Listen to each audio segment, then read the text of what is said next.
I'm Rachel Myers, 25 years old, and I remember the exact sound my father's hand made when it struck my face the night of the dinner party. The soup hadn't been salted, and that was all it took. He didn't yell or give a warning. He just reached across the table and hit me so hard my vision blurred. My mother didn't flinch. She just kept eating like it was nothing. I sat there frozen, cheek burning, not from the slap, but from the shame behind my eyes. My father's voice was flat when he told me to fix myself before the guests arrived, and when I looked at my reflection later, I barely recognized the woman staring back. Before I go any further, let me know where you're listening from in the comments and hit that like and subscribe button if you've ever had to swallow your pain just to survive another day under someone else's roof. I was born and raised in Mansfield, Ohio, not the kind of place people move to on purpose, but the kind of place you end up when family roots run deep and stubborn. My grandfather built a small lumber business here, and my father took over when he passed away. Growing up, we weren't rich, but we had enough for what we needed, and my parents were the kind of people who cared a lot about appearances. Church every Sunday, holiday cards mailed early, always matching outfits for the family photo to the outside world. The Myers household looked like a picture of small-town respectability, but behind closed doors, it was my father's word. Or nothing after college, I moved to Cincinnati and landed a junior marketing job at a startup that felt like a fresh beginning. I was living in a small apartment, walking distance to work, eating too many takeout meals, and figuring things out like everyone else. But when the company downsized, I was let go without severance, and suddenly that life vanished. I had no backup plan, no savings, no partner to lean on. I packed up what I could and came back to Mansfield, hoping it would be temporary, just long enough to get my feet under me again. But nothing about moving back felt like home anymore. My father immediately took control of my finances, claiming he'd help me stay disciplined, and had my account rerouted through a joint bank card. He gave me $50 a week for gas and groceries, while he and my mother kept living off the money Grandpa left behind. My mother hardly spoke to me unless it was to criticize how I loaded the dishwasher or folded the laundry, and every meal, every chore, every silence between them became another reminder that in this house I didn't belong. 6 months had passed since I came back, and in that time I'd lost more than just my job. I'd lost the little confidence I'd built in my early 20s. Every time I tried to assert myself, my father shut it down with one sentence, sometimes a look he was always watching, making sure I stayed small and grateful for the roof over my head. And when my mother did speak up, it was only to remind me how lucky I was to be taken back in the night of the slap. We were setting the table for a lunch my parents insisted was important. My mother had invited some of her old friends from church. And to my surprise, one of the guests turned out to be Jason Clark, a friend from college I hadn't seen in years. He walked in smiling, but froze when he looked at my face. I'd tried to cover the bruise with foundation, but I could tell he saw right through it. He didn't say anything at first, but later when we were alone in the kitchen, he leaned in and asked me if I was okay. I told him I was fine and tried to smile, but something in his face shifted like he already knew the truth and wasn't going to let it go. Jason had always been like that, steady, stubborn in the best way, and as the afternoon wore on, I kept thinking about the look in his eyes and how for the first time in a long while, someone actually saw me. That same day, my phone buzzed with a call from a number I didn't recognize. It was Gregory Lane, the man who managed my grandfather's trust fund. He sounded urgent, said there were issues with my account and that we needed to meet as soon as possible. He mentioned large withdrawals that didn't add up and asked if I'd authorized them when I told him I didn't even have access to the account. He went quiet, then said we needed to talk in person. I didn't know what was happening, not yet, but deep down, something told me this was the start of it. Whatever it was, I wasn't going to be able to pretend much longer, and neither were they. By the time I'd finished setting the dining room table, my cheek had stopped stinging, but the pressure in my chest hadn't let up. My father sat on the couch flipping through his phone like nothing had happened, My mother hovered nearby, checking silverware placement with the precision of a wedding planner. It wasn't even her luncheon. 2 of the guests were old bridge club friends she hadn't seen in years, but you'd think royalty was coming by the way she adjusted every napkin corner and candle height. She paused only to glance at me and say, "Try not to ruin this one." I carried in a tray of salad, my hands steadier than they had any right to be. The knock at the door came sharp and early. My mother gave me a look, then nodded toward the front hallway. I smoothed the hem of my dress, checked once more that the concealer was still holding, and opened the door to 3 familiar faces. Mrs. Harper and Mrs. Gilbert stepped in with big smiles and too much perfume. Right behind them was Jason Clark, clean-cut and taller than I remembered. His smile faltered when he saw me. "Rachel," he said quietly, his voice just above a whisper. "Wow. It's really you. It's been a long time," I replied, offering a quick hug before leading them inside. I could feel my father's eyes following me as I guided the group into the dining room. He stood to greet the women with his usual charm, offering handshakes and flattery, but said nothing to Jason. My mother picked up the slack, calling him our dear Rachel's college buddy, like she hadn't spent the past 6 months acting like my education was a waste of time and money. I brought in the drinks, careful not to spill, and tried to focus on the conversation. It didn't take long before Jason leaned toward me, his voice low. "You doing okay?" he asked, not quite looking at me. I gave him the answer I was supposed to. "I'm fine." But my voice cracked and I knew he heard it. When I went back to the kitchen to grab the main course, Jason followed under the pretense of helping. We stood by the counter while my father barked something from the dining room about needing more wine. Jason's eyes scanned my face. "That mark," he said. "That's not nothing." "Rachel, what's going on?" I stared at the floor, afraid my words might spill out if I looked at him too long. "Not now," I said, reaching for the platter of sandwiches. Jason didn't argue. He just nodded once and said, "I'm calling you tonight." I didn't say yes, but I didn't say no either. We made it through the rest of lunch without incident, but my stomach never settled. I was back in the kitchen rinsing dishes when my phone buzzed again. Unknown number. I dried my hands and answered, keeping my voice low. "Rachel Myers," the man asked, calm but urgent. "This is Gregory Lane, manager of your grandfather's trust. I need to speak with you as soon as possible." My heart skipped. "What is this about?" "There have been several large withdrawals from your account unauthorized.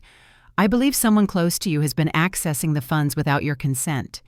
I stepped out onto the porch to get some distance from the kitchen. "That account's managed by my parents," I said quietly. "I haven't touched it." "I suspected as much," Gregory replied. "Can you meet today?" "This can't wait." I told him I'd try, and we agreed on a time. When I hung up, my mother was standing behind the screen door, watching me. "Who was that?" she asked. "Just a friend," I said, slipping the phone back into my pocket. I finished the dishes, then made my way upstairs. My hands were shaking as I changed clothes. I left through the back door, walking fast to the car. The ride to Gregory's office felt longer than it was. His building was tucked between a dental clinic and a shuttered dry cleaner on the edge of town. I pulled into the lot and sat there for a moment before going in. Gregory Lane looked like someone who'd worked in finance long enough to recognize trouble when he saw it. He shook my hand and closed the door to his small office. "I need to show you something," he said, sliding a stack of documents across the desk. Each page had rows of numbers, withdrawals, transfers, some as recent as last week. The total was staggering, over $75,000.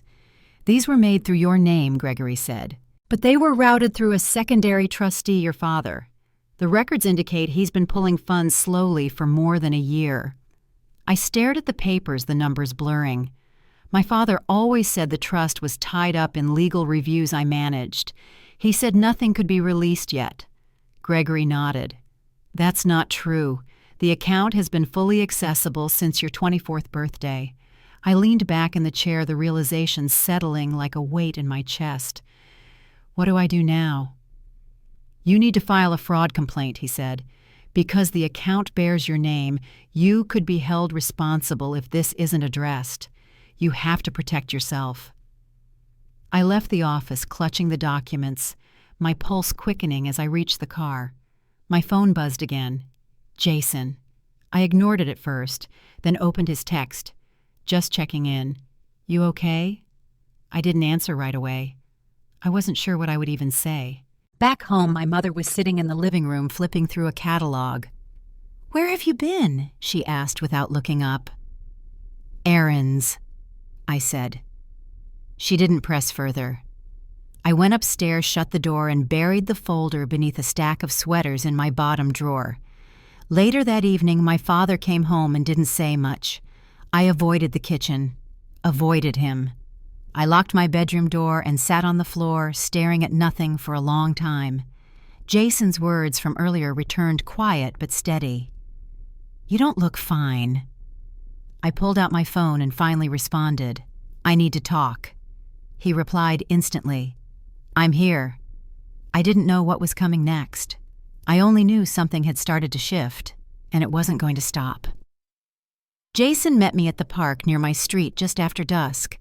The sun had dipped behind the trees, and the air had a cool bite that hinted at early fall. He was sitting on a bench near the walking path, hands in his jacket pockets, shoulders stiff like he'd been waiting a while.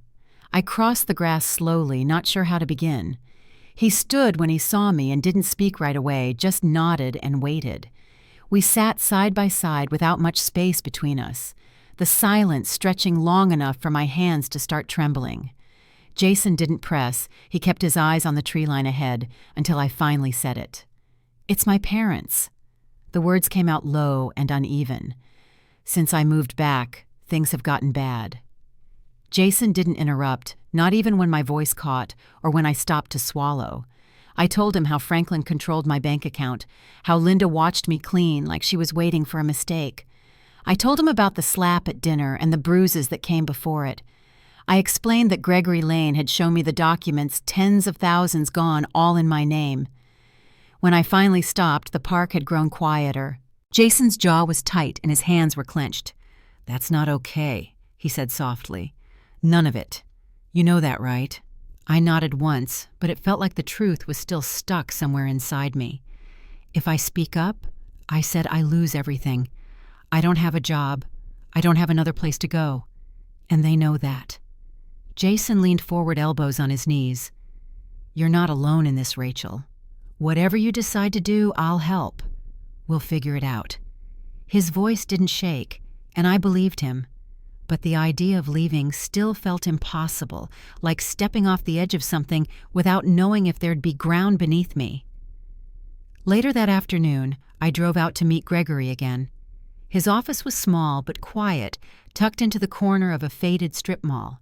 He closed the door behind us and pulled out a thick envelope of documents. I've highlighted everything he said, tapping the top page. It's all traceable. Your father's name is tied to each transaction. I scanned the records, each line item clearer than the last. Large withdrawals, repeated patterns.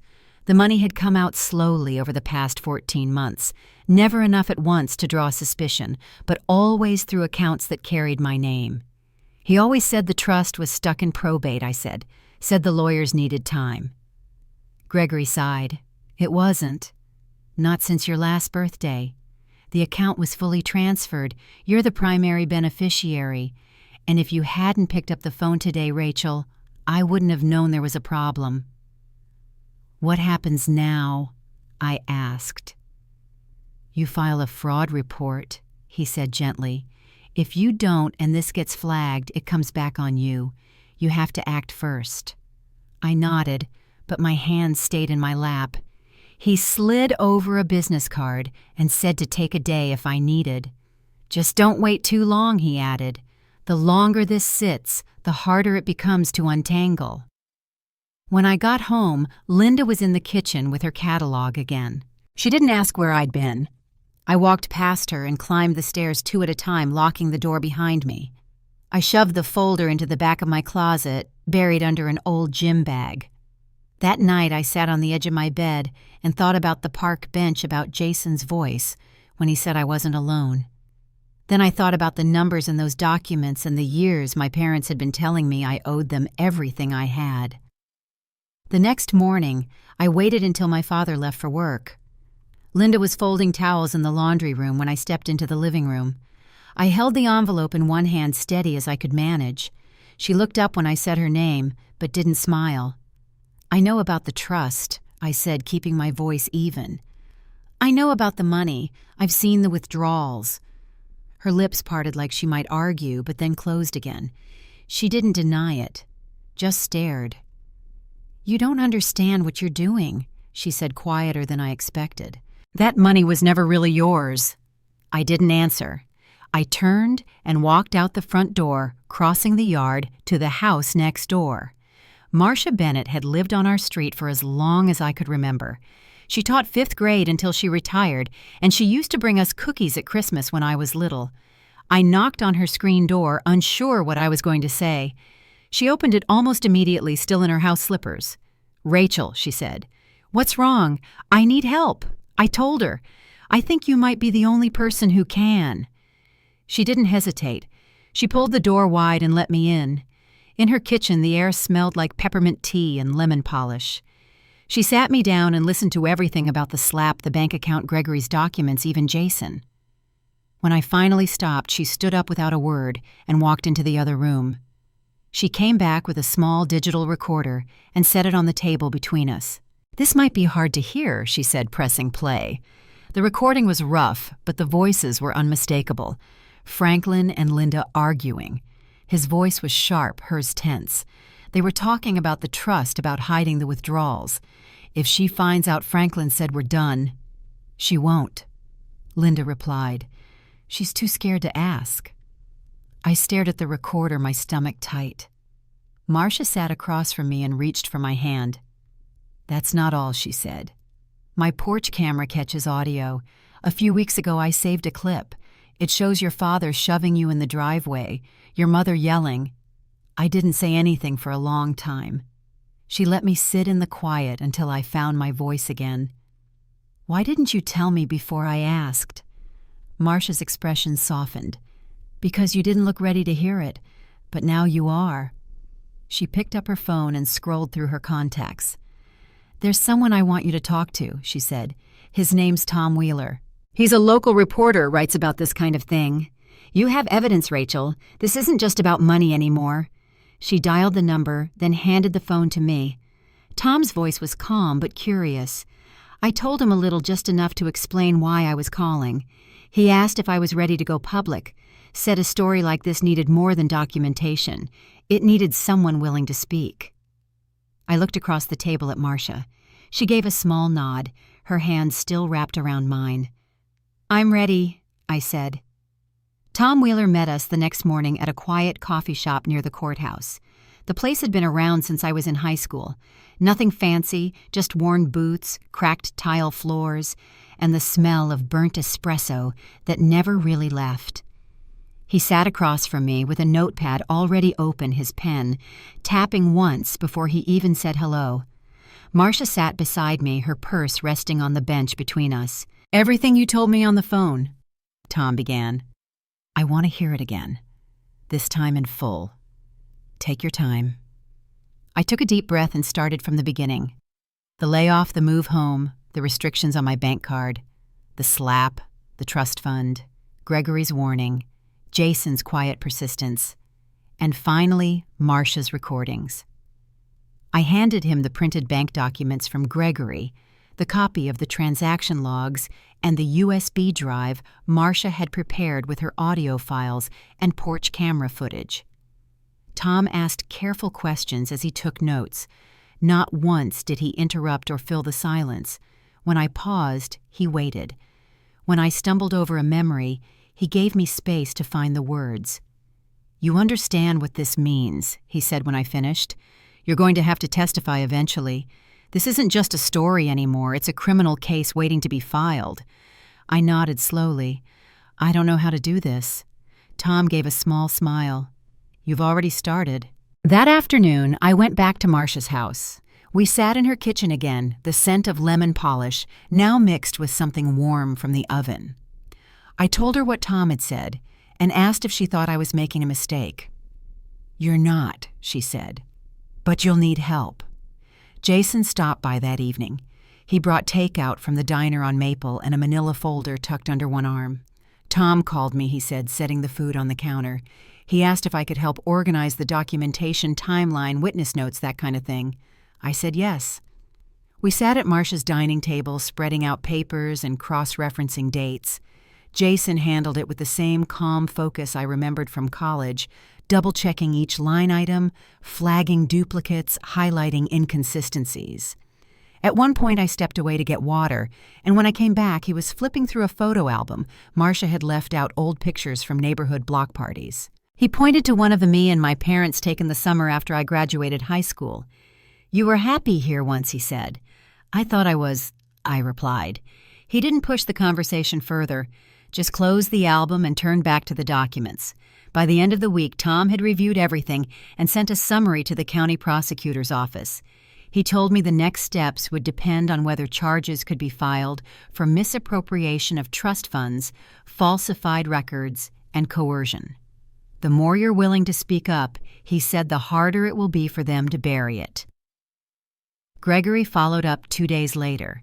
He'd filed a formal complaint with the estate board and offered to testify if needed. "It's no longer just about ethics," he said. "This is fraud." The word hung in the air even after the call ended. That same night, I sat across from Franklin and Linda in the living room. I hadn't planned to say anything, not yet, but the weight of what was coming made silence feel unbearable. I held the folder in my lap, my fingers curled around the edge of the cover. "I know everything," I said. "The trust, the withdrawals, the documents are with a lawyer now." Franklin's eyes narrowed. He leaned forward in his chair, voice low. "What lawyer? I'm not telling you that," I said. "But I have the records, and I have Marcia's recordings. So does the reporter I met with." Linda stood near the fireplace, arms crossed, jaw tight. "You're making a mistake," she said. "We were trying to protect you. That money needed to be used responsibly." "You mean you needed it?" I replied. "You thought I wouldn't find out." Franklin's voice rose. "You don't understand how this works. You wouldn't have handled it on your own." "You never gave me the chance," I said quietly. He slapped his hand against the armrest, but I didn't flinch this time. "You'll regret this." I stood and picked up my bag. "No," I said. "I won't." I left the house and walked back to Marcia's without looking behind me. The next morning, Tom forwarded me a draft outline of the article he planned to publish, pending the trial and legal review. It detailed my father's misuse of funds, the evidence Marcia had provided, and the years of quiet coercion I'd lived under. He wouldn't release anything until the legal process played out, but just seeing it in print, even in a draft, made it real. Jason came by again that afternoon. We sat on the back porch, the air crisp and still. He handed me a warm mug and didn't say anything for a while. Then he said, "I'm proud of you." I didn't know how to respond, so I said thank you. As the sun began to set, Marcia joined us. She stood at the porch railing and said, "Whatever comes next, you're not walking into it alone." That night, I slept in Marcia's guest room with the folder of documents tucked under my pillow. I wasn't sure what the next day would bring, but I knew I wasn't going back. It was just after 7 the next morning when I stepped back into the house on Evergreen Street. The quiet was sharper than usual, like something had already shifted before I arrived. I walked past the front room and found Franklin at the kitchen table, a thick document folded open in front of him. Linda stood by the counter, arms crossed and silent. Neither of them looked surprised to see me. He slid the paper across the table without a word at first, then tapped the signature line. "This clears things up," he said. "It states the money from the trust was loaned temporary, agreed upon. Nothing criminal." I stayed standing, the folder still in my arms. "That's not what happened." "It's a misunderstanding," he said, voice low. "Just sign it and we'll move on." I looked down at the paper. The wording had been carefully chosen. No mention of theft, no admission of wrongdoing, just a vague note about shared discretion over financial decisions. My name was already typed beneath the signature line.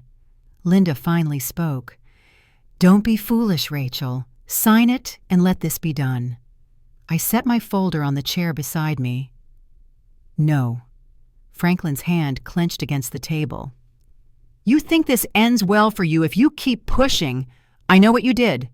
I said, "I have the records. I have the recordings. I have a lawyer and a witness and a reporter ready to go public."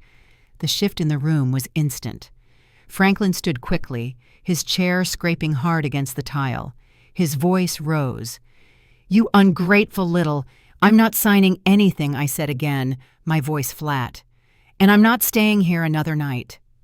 I turned, grabbed my folder, and walked straight out the door. Jason met me at the end of the street, engine running. He didn't say anything as I climbed in, just reached over and clicked my seatbelt into place. We pulled away from the house, neither of us looking back. Marcia had made up her guest room again. She greeted us both at the door with 2 mugs of coffee and an extra blanket folded over the arm of the couch. "You did what you had to do," she said softly. That night, I didn't sleep much. I lay awake watching the ceiling, the silence settling in a different way. I wasn't sure what came next, but I knew there was no undoing the decision I'd made. The next few days moved fast. Jason helped me photograph every document. Marcia provided copies of the camera footage and helped me draft a statement for the district attorney's office. Gregory filed a second complaint on my behalf, attaching formal notices of the trust fund violations. Tom Wheeler confirmed the paper would run the story once the legal wheels turned. Franklin tried calling twice. I didn't answer either time. Linda sent a message through one of the neighbors saying she just wanted to talk. I let that one go too. Jason came by every evening. He never stayed long, just enough to check in, drop off groceries, or sit on the porch for a few minutes while we talked through the case files. One night he brought a box of old notebooks from our college days. "I found these in storage," he said. "Figured you might want something familiar around." We sat on the floor of Marcia's den, flipping through old notes and coffee-stained syllabi. There was a picture tucked between the pages of one notebook, me and Jason outside the campus library, squinting into the sun. He looked at it for a long time before handing it to me.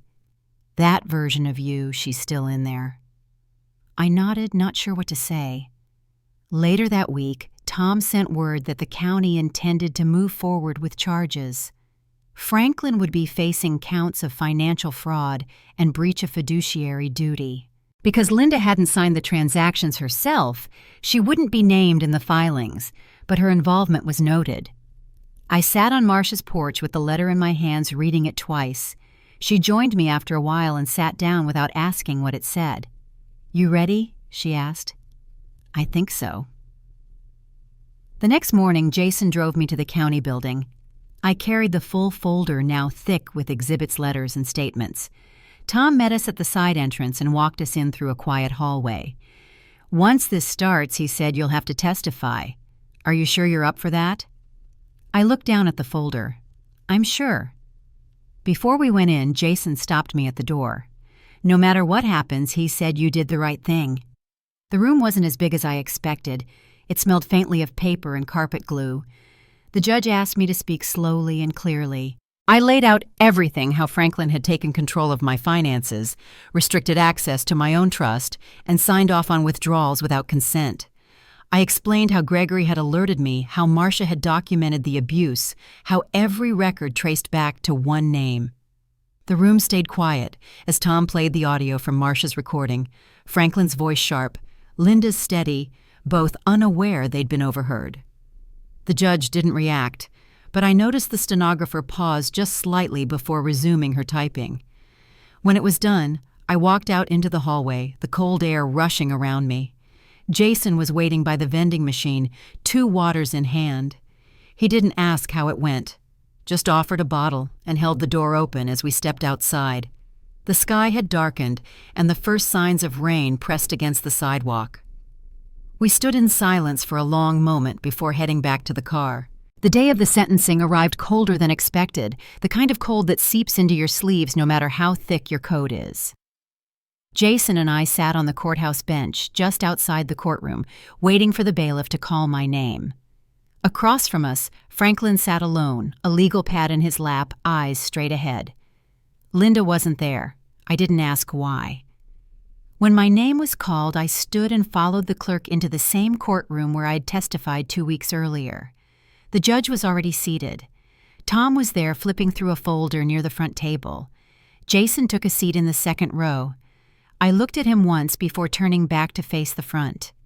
The judge went over the charges clearly and without pause: financial fraud, breach of fiduciary duty, intentional misappropriation of trust assets.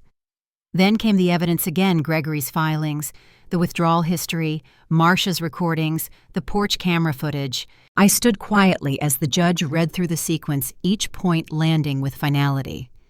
Franklin didn't speak. When the judge asked if he had anything to say, he shook his head once. Then came the verdict: 5 years in state prison with restitution of $75,000 ordered to be paid back over time. The courtroom stayed silent as the gavel came down. I didn't move until I saw Franklin being led out of the room in handcuffs. He glanced back once. I didn't look away. Outside, Jason was already holding the door open for me. "You did it," he said as we stepped into the cold.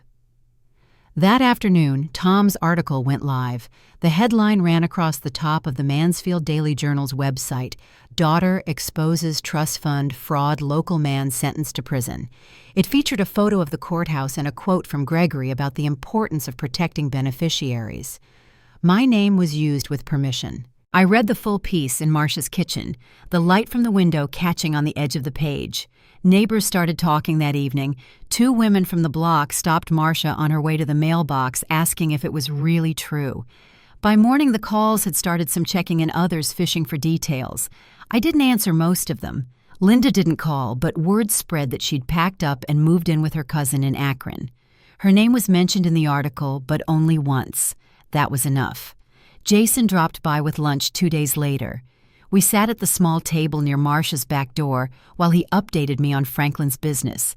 His old consulting partners cut him loose, he said. "No contracts, no projects. It's all done." He said it evenly, like he wasn't surprised. "Did they reach out to you?" "They asked if I had known. I told them I helped gather the evidence." We sat in silence for a moment before he leaned forward. "You've got options now. Money will start to come back from the restitution. You can move forward." That weekend, I received a call from a woman named Deborah Fulton. She introduced herself as the president of the Mansfield Community Foundation. "I read Tom's article," she said, "and I want to meet with you." We met at her office, a second-floor room in an old brick building downtown. She offered coffee and sat across from me with a small notebook in her lap. "Your story hit a nerve," she said. "A lot of people have been reaching out, victims of family abuse, people who've gone through similar situations. We'd like to offer you a position as a community advisor to the Trust Fund Board. We believe someone like you could help make real changes." I didn't know what to say. I told her I'd think about it. She nodded, wrote her number on the back of her card, and told me to take my time. When I walked outside, Jason was waiting at the curb. I told him what she said. He didn't say much, just smiled and said, "That sounds like something you were meant to do." We took a walk through the park before heading home. It was the same park where I'd first told him everything. The same bench, the same path lined with trees just starting to lose their color.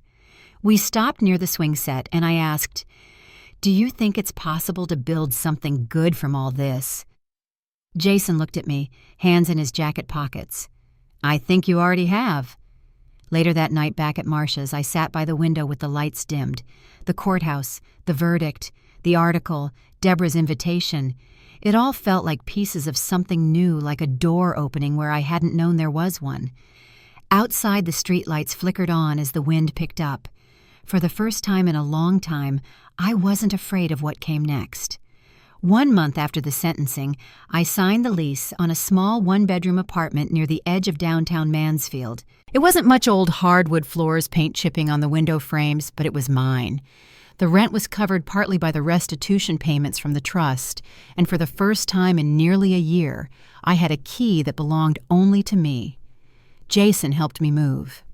We carried boxes from Marcia's together, pausing to laugh when we found the old lamp I'd brought home from college still wrapped in bubble wrap. The couch was secondhand and the table came from a local thrift store, but every piece I brought into that apartment felt like a step forward. The night I moved in, I strung up a set of white lights along the windows and sat on the floor with takeout cartons and 2 mugs of tea. Jason was sitting across from me, his shoes kicked off, sleeves rolled up. We didn't talk about the trial. We didn't have to. Later, when he stood to leave, he hesitated by the door. "You know, he said we never really talked about us." I looked up from where I was folding the empty carton. "I know." He leaned against the door frame, his voice quieter now. "I'm not rushing anything. I just want you to know I'm here. Not just for the hard parts." I nodded. "I know." That weekend, we hosted a small engagement party, just a few close friends and neighbors. Jason had asked me the day before, kneeling on the same park bench where we'd sat when everything began. He didn't bring a ring that night. He brought a photo instead, the one of us outside the campus library, printed and framed. I said yes before he finished the sentence. Marcia stood beside me during the party, refilling glasses and sneaking mini quiches off the serving tray. At one point, she pulled me aside and placed a soft hand on my shoulder. "You look like someone who belongs in her own story," now she said. I smiled and hugged her tightly. She'd stood in for a mother when I had none. A few days later, I received a letter from Franklin. It came in a plain envelope with no return address, written in sharp, slanted handwriting I recognized immediately. It was 4 pages long, full of explanations, regrets, and justifications. He wrote that prison gave him time to think. He asked for forgiveness. I folded the letter once and placed it in a box in the back of the closet. I didn't throw it away, but I didn't write back either. Linda called, once her name flashing on my phone late one night. I let it ring until it stopped. After everything, I didn't need more words. Some silences are enough. I focused instead on what was growing. Deborah from the Community Foundation followed through with her offer. I joined the advisory board that fall, sitting in on grant reviews and helping design a new vetting process for local applicants. It was slow work, but it mattered. The week before Thanksgiving, I met with Deborah in her office. She placed a new folder in front of me and smiled. "We want to start something permanent," she said. "A nonprofit for survivors of family abuse, housing, legal help, therapy, referrals. We'd like you to lead it." I blinked, caught off guard. "Me." "You've lived it," she said. "And you've walked through the fire without losing who you are. That's exactly who should lead it." We called it Haven. Jason helped me set up the paperwork. Marcia connected us to donors. Tom wrote a follow-up story in the paper, this time focused on the nonprofit's mission, not the court case. The article ran with a picture of the old courthouse and a new headline, "From Trial to Triumph, One Woman's Path to Change." People started reaching out. Women, men, teenagers, some with legal questions, others just needing to be heard. I met them one by one, sitting across kitchen tables or in back rooms of coffee shops. I never gave advice. I just listened.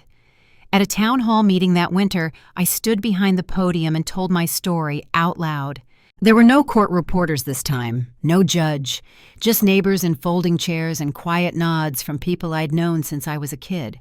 "I lost my family," I said, "but I found my voice. No one should have to earn safety in their own home." The applause didn't come loud, but it came long. Afterward, Deborah hugged me and said, "This town is different now, and you're part of why." Jason found me near the side door. He reached for my hand, steady as always. "You were amazing up there," he whispered. I didn't answer right away. I just stood there with him, feeling the warmth of something solid and real. We set a wedding date for spring. The wedding took place on a soft spring afternoon at the vineyard just outside town. Rows of white folding chairs lined the grass, and the trees behind us were just starting to bloom again. Marcia walked me down the aisle in a light blue dress and held my hand steady before she let go. Jason was waiting at the altar, his smile quiet and sure, just like it had always been. Deborah sat in the front row with a small notebook in her lap, scribbling names for potential donors even during the ceremony. Tom was there too, leaning against a post with a camera slung over his shoulder, pretending not to wipe his eyes during the vows. The team from Haven filled out the rest of the seats, volunteers, board members, even one young woman I'd helped in her own case just a month earlier. There were no chairs reserved for Franklin or Linda. We didn't leave space, and no one asked why. After the ceremony, we danced beneath string lights draped between oak trees, the air warm with early summer. Jason and I held hands through the first song, and I caught Marcia wiping at her cheek with a folded napkin. Someone clinked a glass to signal a toast, and I looked out across a lawn filled with people who had stood beside me when I couldn't yet stand on my own. Later that night, still in my dress, I sat cross-legged on the floor of our new apartment. The hem of my gown pooled around me as Jason brought over 2 mugs of cider and set them down beside us. He didn't say anything, just reached for my hand and let the quiet settle around us. On the wall behind us hung the framed photo from college, the one Jason had carried through all those years. We'd hung it above the desk where Haven's first donation ledger now lived, and every time I passed it I remembered who I used to be. Not long after the wedding, I received the final restitution transfer from the trust. It wasn't the full amount, but it was enough to settle the last of my debts, furnish our place, and build out Haven's office with real chairs and a proper front door. No more folding tables in community rooms. It felt like putting roots down. Franklin was still serving his sentence. The last I heard, Linda had taken a job in Akron and hadn't returned to Mansfield. I hadn't replied to her voicemail, and I didn't plan to. Some things stay finished. I spoke at a conference that fall, small gathering, mostly nonprofit leaders and family court advocates. When I stepped up to the podium, I didn't bring notes. I looked at the crowd and said, "Sometimes the people who hurt you are the same ones who gave you your name, but you get to decide what that name means moving forward." Afterward, a woman in her 60s came up and hugged me without saying a word. Then she handed me a folded note with the words, "Thank you for saying it out loud," written in tiny block letters. I still keep it in my wallet. Sometimes when I walk past my office window at night and see the light still glowing, I remember the girl who stood in that kitchen months ago, bruised, cornered, and too afraid to speak. She's not gone. But she's not the one making the decisions anymore. This town will always hold the hardest parts of my story, but it also holds the people who helped me rewrite the ending. And now when I speak, it's not just for me. If you've made it this far, thank you for listening. Wherever you are, whatever you've walked through, I hope you know this. You are allowed to start over, even if you have to do it alone at first. And if this story reminded you of something you've lived through or helped someone else survive, I'd love for you to share it. We heal faster when we're not the only voice in the room. Take care of yourself. And if you're listening late at night, rest easy. You're not alone anymore.